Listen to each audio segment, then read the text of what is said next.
In this video, I'm going to be showing you how to molly hut in Nuke CS2. Be sure to watch this video until the very end to prevent any mistakes in the process.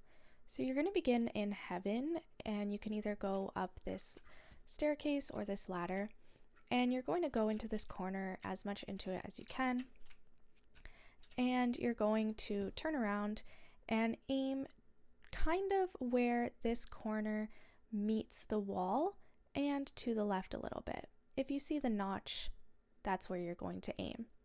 And you're just going to throw it just like that.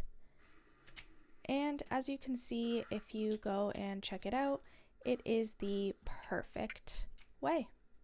If you aim a little bit more to the left, you will get more of the hut.